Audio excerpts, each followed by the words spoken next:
Good morning, everybody. Phoebe, can you say good morning? Say we're on the road. Yeah, we are on the road. We're headed to Vicksburg, Mississippi. Mars, are you ready to travel this morning? Mars, don't ignore me. On our way from Red Bay, Alabama, to visit family's farm in Texas, we passed through Vicksburg, Mississippi. Both Nancy and I wanted to make sure we visited the Vicksburg National Military Park. So we stayed in a campground next to the battlefield and were able to spend the entire day in the park.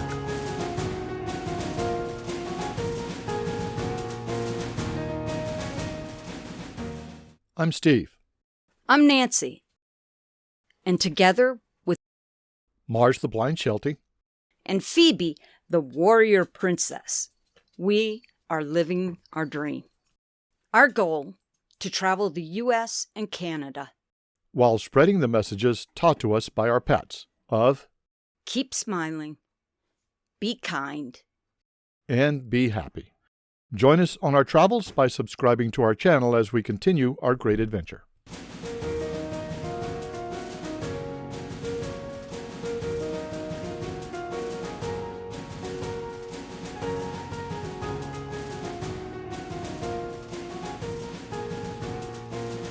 Vicksburg is on the Mississippi River. It was a vital trade port for the South during the Civil War. Before anyone knew which side would win, Abraham Lincoln remarked, "Vicksburg is the key." Why? Because if the North could capture the city, it would sever the vital trade routes controlled by Vicksburg. Vicksburg was also one of General Grant's vital victories in the West before he became the general of the Potomac Army in the East. We stopped by the Visitor Center to get an overview of the battle before taking the driving tour of the military park. Blows apart. That's what you call shrapnel. Shrapnel. Yeah, well, I said this one. Yeah, that one too. For the great. So, number one is a solid shot, which is that one right there. Number two is the spherical, which is this one right here. Number three is this one, and that's a James rifle bolt. And number four, which is back there, is the Hotchkiss projectile. Well, as part of the bulkwork, you put timbers.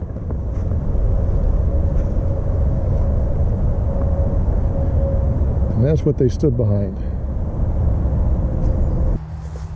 Final straw that broke the Confederates' backs.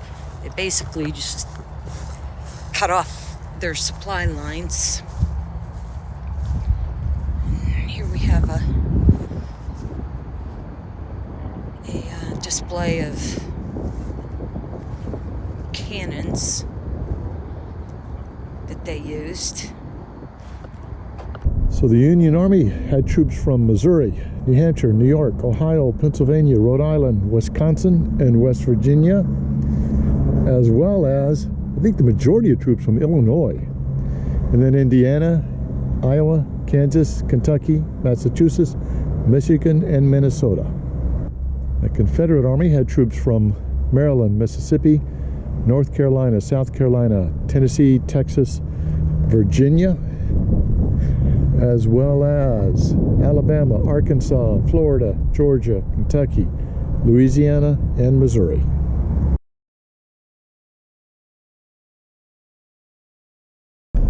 The first half of the road are the Union lines, the second half of the road,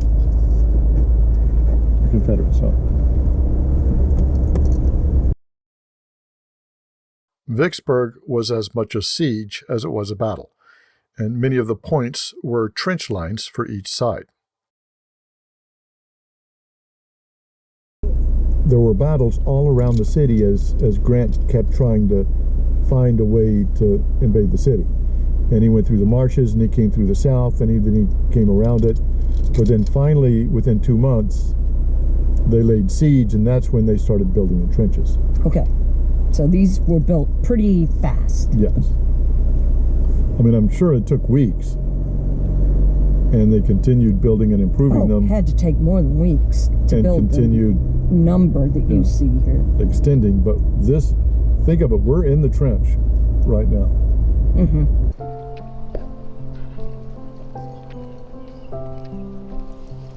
The park is pet friendly and even offers a park ranger program where your dog can receive a ranger badge for abiding by the pet rules of the park. That, you know, after walking the line of cannons here and reading the boards, and as I said, this is the only really clear enemy sight line on this whole. Is it? Yeah, on this whole. Yeah, because of the trees. It said that this was farmland to begin with, and then what trees were here were, like you said, were cut down for trenches to be built. So basically, there were no trees at the time of the battle to speak of.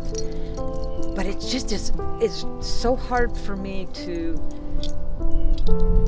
even imagine, you know, being here, maintaining one of these guns for 24 hours a day for months.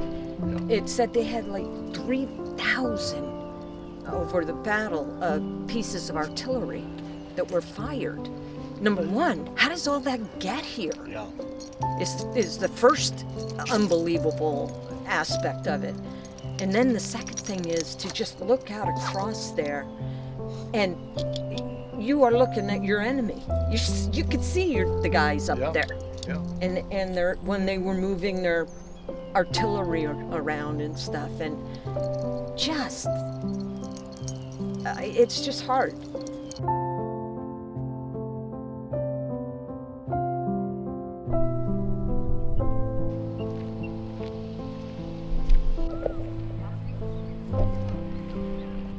Dug in around the Shirley House. Artillery and infantry from Illinois. These monuments and markers are all over the place. This is actually behind the Shirley House. There's so many men here. Trenches were everywhere.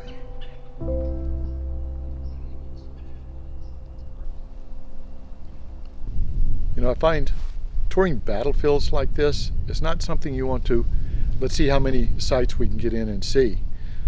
Instead, it's a time to slow down and contemplate. You know, contemplate what was the reason for the war in the first place. Why did these men fight here? Why did these men die here? What can we learn from that? What can we learn from history to live our lives better? And maybe to appreciate the sacrifices that have been made to allow us to live our lives better. There were an awful lot of troops from Illinois. The Illinois Memorial behind me stands for that. It's probably the biggest memorial in the park. Grant was from Illinois, Lincoln was from Illinois, and the people from Illinois were proud of all who served here.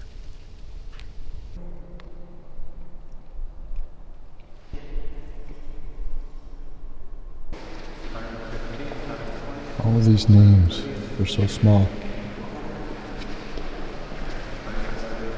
And they go on and on and on and on, all around. The generals and colonels up top.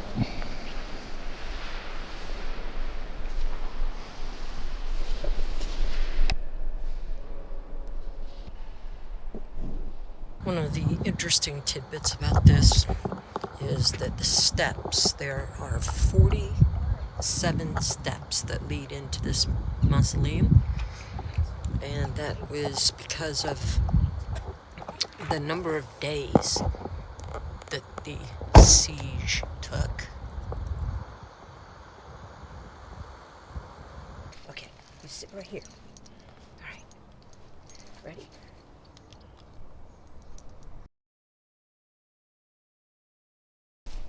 So here were some Union positions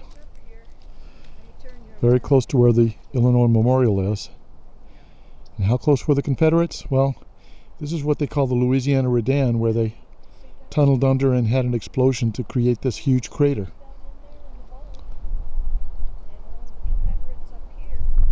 Not even 100 yards apart.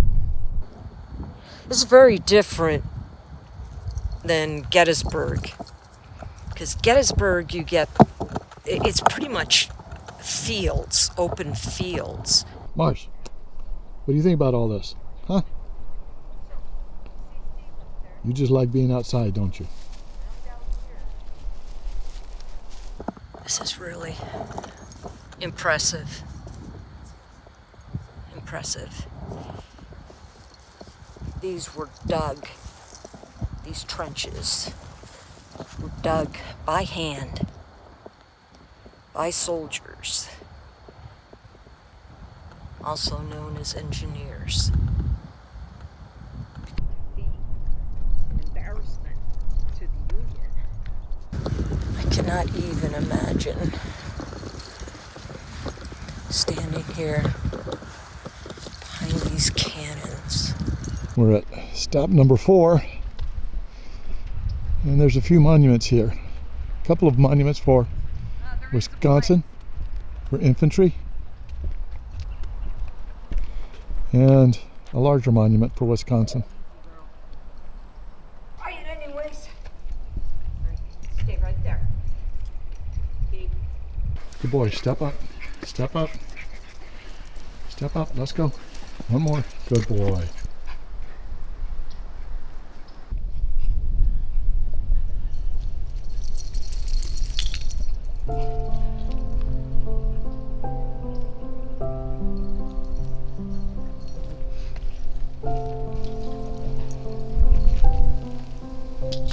Yeah, a lot of reliefs.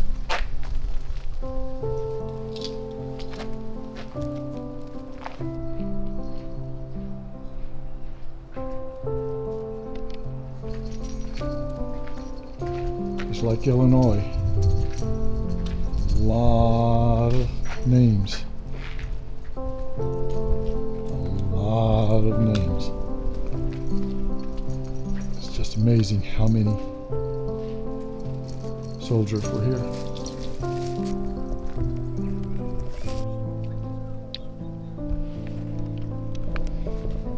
At stop number 5 on the tour road is where Sherman and his troops tried to do a direct attack, what they called Cemetery Road.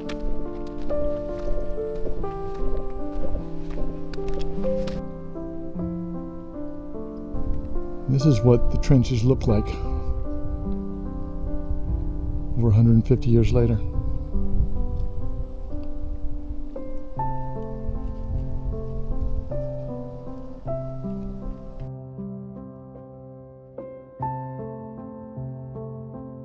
So the cemetery here first started representing the dead from the Vicksburg campaign, over 10,000 Union dead.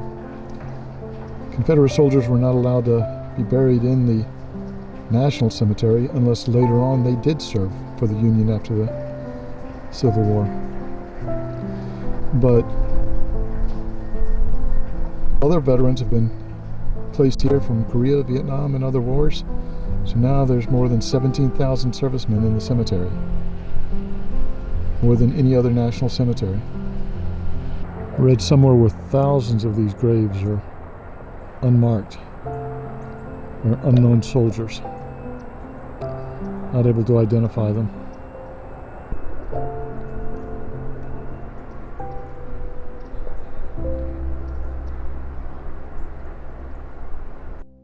One of the museums we enjoyed the most was the USS Cairo Museum. And what is the Cairo Museum, you ask? Well, it's a museum housing a gunboat, an ironclad gunboat. The USS Cairo was one of the ironclad ships that made up what was known as the Brown Water Navy, or the Navy patrolling the rivers such as the Mississippi. 7 ironclads in 100 days, built in shipyard in Missouri.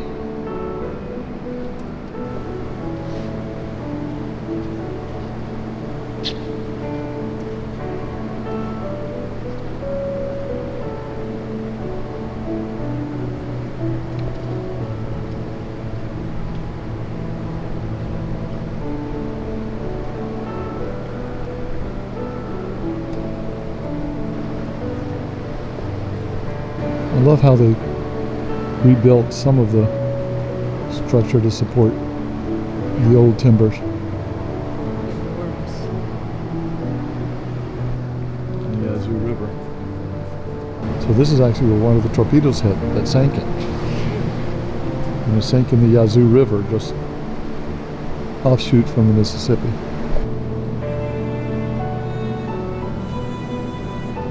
Representing the smokestacks. And this is the pilot house. It looks like the original cladding on the pilot house. And the neat part, they let you walk up amongst it.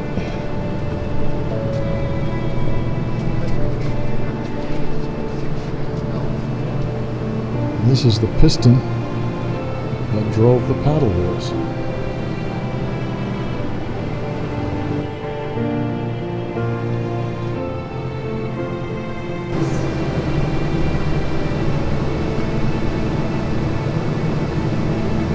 Bunch of boilers.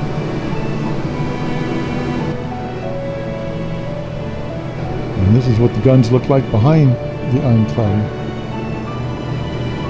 Crew of 158 sailors and 17 officers went down with all their possessions. And they came from all over. Remember some of those, but this is stuff as a little boy. So that's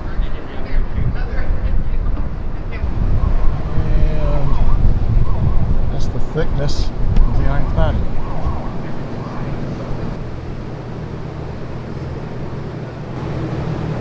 And you did have guns looking out back and looking up front.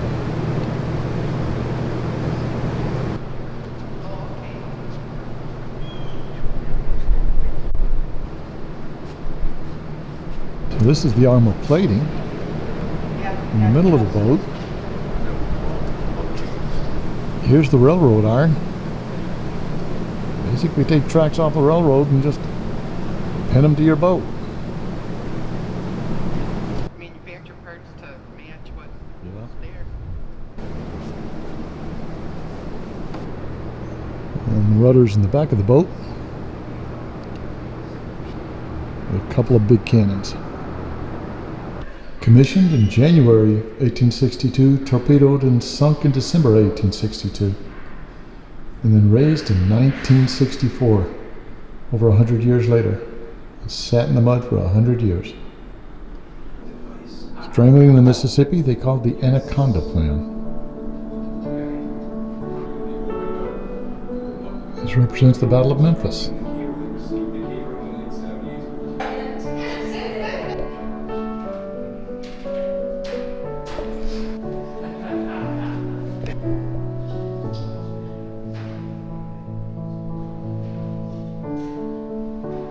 Ship's bell.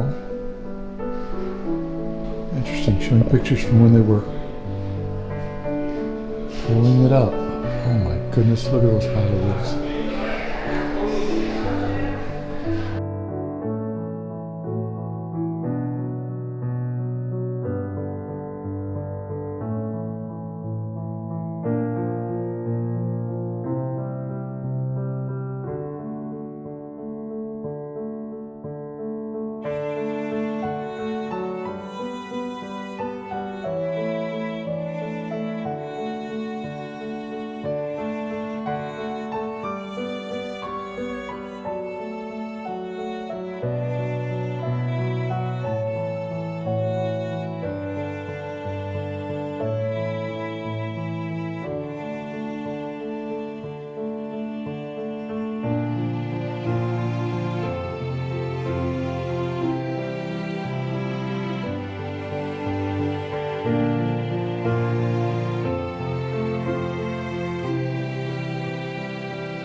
The Vicksburg Military Park and the Cairo Museum were an awesome stopover on our way to Texas for the winter.